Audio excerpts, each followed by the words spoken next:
dari sehari ke sehari. Oke Bapak silakan.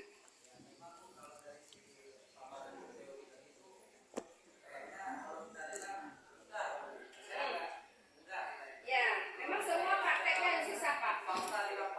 Ya. Susah sekali bahkan kadang kalau kita bikin yang seperti itu bilang tadi, itu prakteknya malah kita nanti diangkat itu seperti ya mohon maaf kalau tanda kutip ya anak bawang gitu.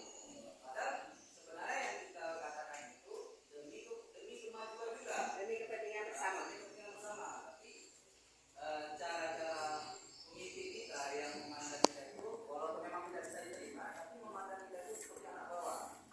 Jadi kita pun merasa seperti orang kecil begitu, kecil sekali pada dia dapat. Kalau saya baca ada teori komunikasi satu lagi, ada saya baca sebuah itu kalau kan saya baca artikel enggak bukan tentang teori komunikasi, malah ada yang yakin nggak benar juga kalau orang menganggap kalau orang seperti arogan sombong lawan kita, maka kita sejajarkan dengan dia, jangan kita bawa dari dia. Tapi kalau dia yang lawan bicara kita itu dia merendah, kita kalau bisa berpikir yang rendah dari dia. Itu yang pernah saya baca dari teori sebuah teori yang dari orang barat ya. Itu bagaimana Bu? Karena di dalam itu betul kan kita kayak mudah kita paham pasti kita menggunakan itu. Ya enggak begitu Bu. Kalau kita buat begitu, malah kita lebih down lagi di situ kayak gitu. Oke, baik, terima kasih Pak. Jadi sebenarnya memang ya semua teori mudah kita katakan, sulit memang kita lakukan. Semua, ya, rukun Islam 5 perkara tapai memilih kasih, ya kan? Ya, waktu kita lakukan cukup sulit. Begitu juga dengan salat dan sebagainya ya. Begitu juga dengan cara memberi pendapat, pandangan dan sebagainya. Memang secara teori benar Bapak, tapi secara praktik memang cukup sulit. Nah, Bapak dan Ibu semuanya, jadi kita sebagai manusia akhirnya apa sebenarnya? Harus sabar. Apakah dengan anak didik atau sesama rekan sejawat. Sabar dan berdoa itu akhir-akhirnya Bapak Ibu. Jadi kenapa saya katakan begitu?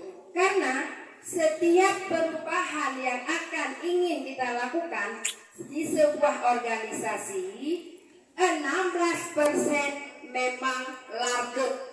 Itu penelitian. Larget itu apa?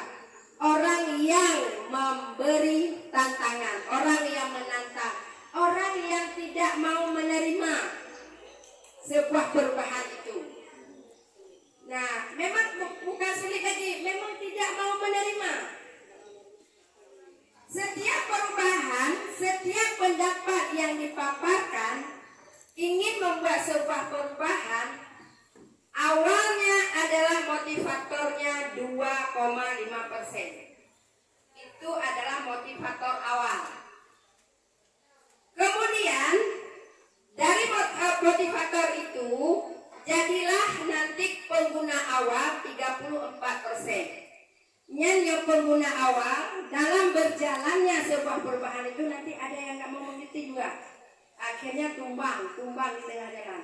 Pengguna akhir 34%. Dari motivator, pengguna akhir, pengguna awal jadilah 84%.